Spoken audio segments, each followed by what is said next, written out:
Hotel bar में heritage मदिरा रखाना अनिवार्य होगा। घर में भी महुआ की शराब रख सकेंगे, ये बड़ी खबर। जहां बार के मेन्यू में अब हेरिटेज मदिरा रखना अनिवार्य होगा,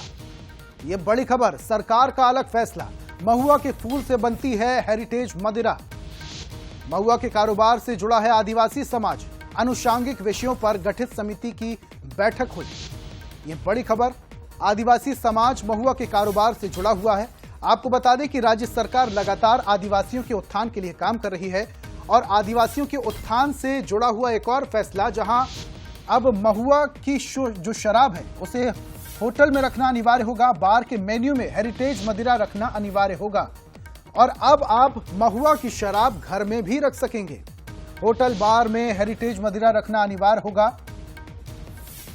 महुआ को बढ़ावा देने सरकार ने एक बड़ा फैसला लिया है। अनुषांगिक विषयों पर गठित समिति की बैठक हुई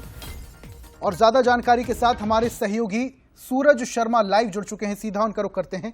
सूरज, ये जो फैसला सरकार की तरफ से आया है, जो भी ये फैसला सुनेगा थोड़ा हैरान जरूर होगा कि अब मदिरा घर में रखने के लिए भी परमिशन मिल गई है और तो और जो हेरिटेज मदिरा होगी उसको होटल और बार के मेन्यू में जोड़ना अनिवार्य कर दिया गया है। किस तरीके की होगी ये मदिरा और इस बारे में क्या जानकारी है? देखिए, बिल्कुल ये खबर हैरान करने वाली नहीं है, बल्कि सरकार का फैसला इसलिए इस तरीके से लिया गया है ताकि जो आदिवासी समाज के लोग हैं, खासतौर से महुआ के व्यापार से जुड़े होते हैं, महुआ बीनकर वो बेचते हैं, तो कहीं ना कहीं उनको रोजगार से जोड़ने को लेकर सरकार ने हेरिटेज वाइन का जो कंसेप्ट है वो शुरू किया था और उसके बाद लगातार हम देख रहे हैं आबकारी नीति में भी कई प्रकार से संशोधन किया गया है, जिसके तहत अब जो होटल एंड बार है उनमें भी अनिवार्यता की गई है कि वो हेरिटेज वाइन को वहां पर रखें, क्योंकि महुआ के फूल और महुए से जुड़े जो आदिवासी समाज के वर्ग के लोग हैं उनको एक अच्छा रोजगार मिल सके, उन्हें एक अच्छा प्लेटफॉर्म मिल सके, इसको लेकर हेरिटेज वाइन को बढ़ावा दिया जा रहा है और सरकार का भी यही प्रयास है कि ज्यादा से ज्यादा आदिवासी वर्ग को प्रतिनिधित्व मिले और किस तरीके से जो उनका कारोबार होता है वो आगे बढ़े। इसको लेकर सरकार ने फैसला लिया है और आबकारी नीति में जिस तरीके से समिति का गठन हुआ था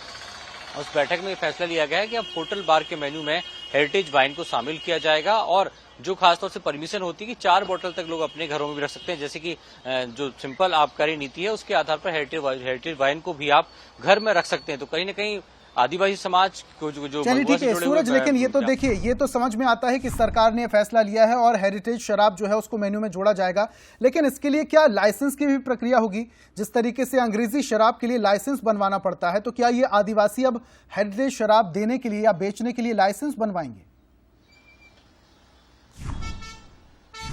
देखिए, इसको लेकर विशेष प्रावधान किए जाते हैं और आबकारी नीति में सभी चीजें शामिल की गई हैं ताकि जो आपका खासतौर से आदिवासी वर्ग के लोग हैं जो खासतौर से पारंपरिक तरीके से शराब बनाते हैं, लेकिन कई बार देखा जाता है कि उसमें कुछ ऐसी चीजें होती है जिसके चलते कहीं ना कहीं स्वास्थ्य पर असर पड़ता है। शायद यही कारण है कि सरकार अब हेरिटेज वाइन की तरफ आगे बढ़ रही है और उन्हें प्रोत्साहन राशि भी दी जा रही है, चाहे महुए के फूल की बात हो या महुआ जो खुद होता है उसको बीन कर दूसरे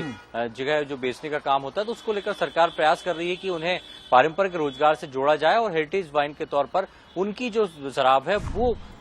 होटल और बार में पहुंची रह सके। बिल्कुल, और इस फैसले का क्या असर आदिवासियों पर होता है ये देखने वाली बात होगी। सूरज, बहुत बहुत शुक्रिया तमाम जानकारी हम तक साझा करने के लिए। और रतलाम